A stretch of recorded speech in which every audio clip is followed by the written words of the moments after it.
subject today is that psychiatric drugs are much, much more dangerous than you've ever been led to believe by the doctors who are prescribing them. I genuinely believe that if most people knew how dangerous the psychiatric drugs really were, most people would never start on them. And I also believe that if most prescribers had even the faintest idea how dangerous they were, they'd stop prescribing them. Okay. But I think that's enough to kind of show that, you need to do your own research. You can't just rely on what's being told to you, especially if you're actively involved in the prescription of the drugs and the administration of the drugs. Again, this is not to make anyone feel guilty for what may have occurred so far. That is not the aim here. The aim is to simply build an awareness so that some change can occur.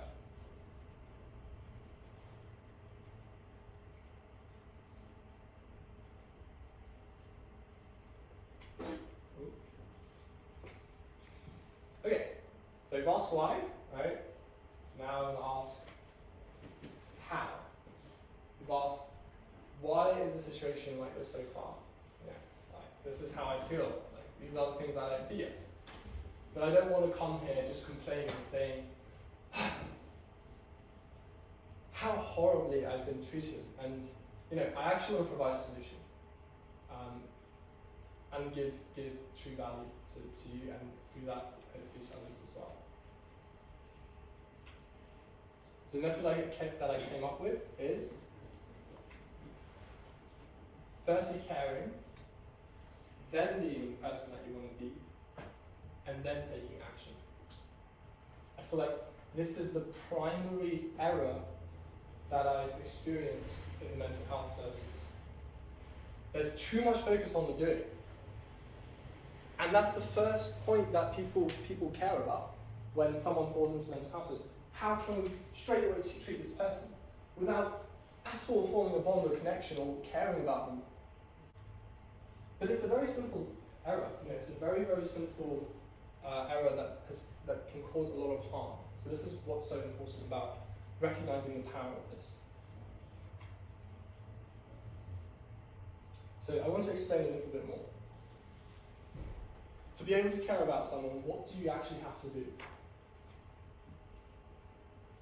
Have empathy. Empathy?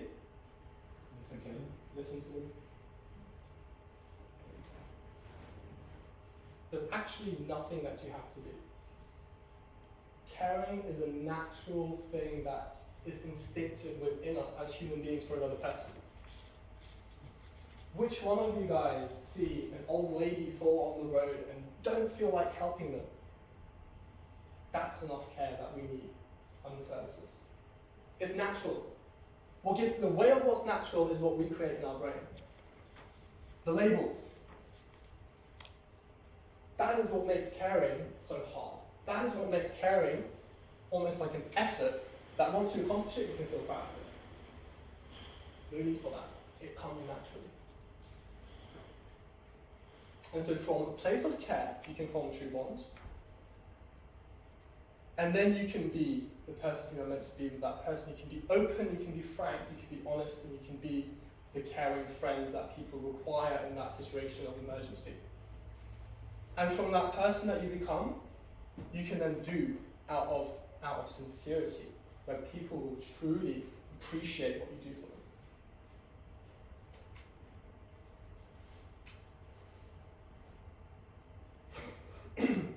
I want to go deeper. I want to explain exactly what I'm trying to say here. I want to give you some examples. So I'm sure these are all things that you've come across before. Maybe it's about them. How many times have you heard that before? Quite a lot, I'm assuming. And which one do you think this one's related to? Care, be, or do?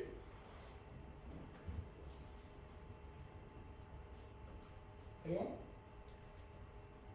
You're making it about them. It's an action, right? It's doing, it's part of the doing. Number 2, do not make decisions based on fear. Which one do you think that's to do with? The answer's in the question. Doing, yes. Number 3, be yourself. Number 4, be honest, open, and frank, mainly with, I say medication, I'd rather use the word drugs. Being. Let's go with the labels. Which one's that most related to? I kind of discussed, talked about it. It is a doing, but it's for to be able to care.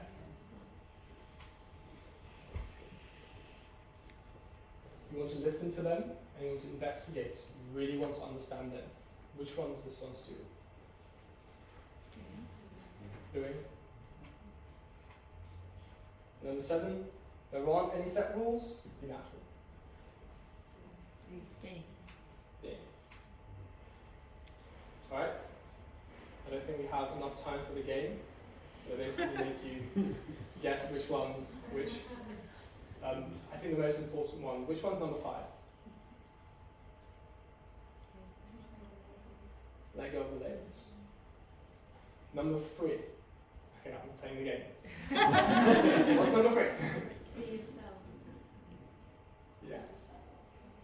Brian likes that. Number 4. Oh. I'm going to put you Frank. Damn it. 7 seconds. Natural. What's number 1? Sorry? Number 1. So it's to do with the doing. Someone say? Listen. Make it about them.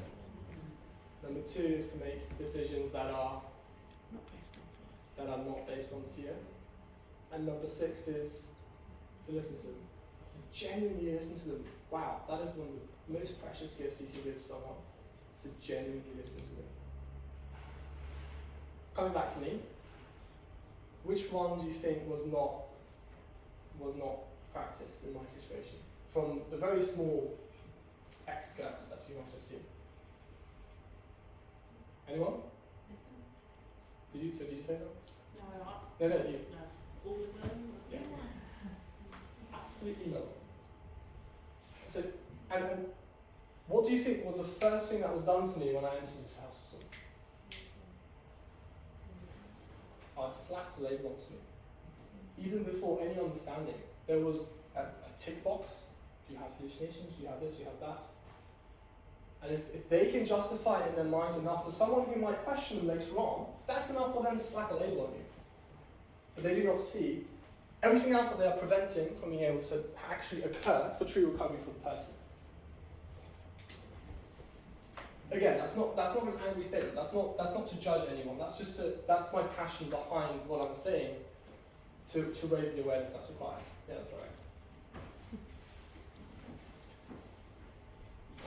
So it seems like we've got 2 options. We've got the labels options, and we've got the option to actually give true value to people and understand them. And both of them provide 2 different solutions. Oh, sorry, care. So yeah, care or value, both the same thing for me.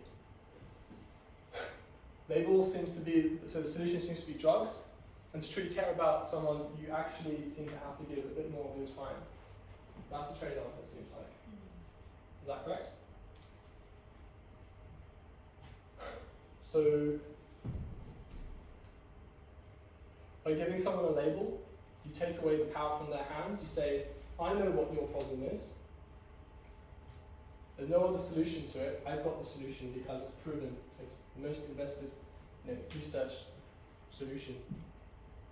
And that's these drugs over here. It might ruin your life. You might not have your personality, your cognition, and all your ambitions, but at least you will not have what we have as a diagnosis. It'll cover the symptoms of the diagnosis that we put for you. It's proven. It's proven. It's scientific world, so it's cheap as well. So. And on the other hand, we've got to care, and that's with time. So that's the trade-off, right? You have to give time. But I want to ask, what is it that makes your time valuable?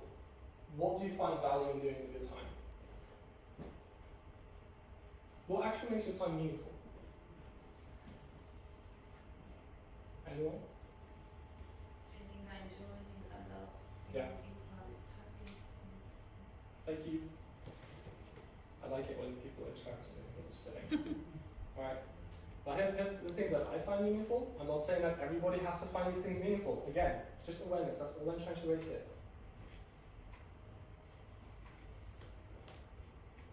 For me, my time is most precious if I feel like I'm becoming a more loving person.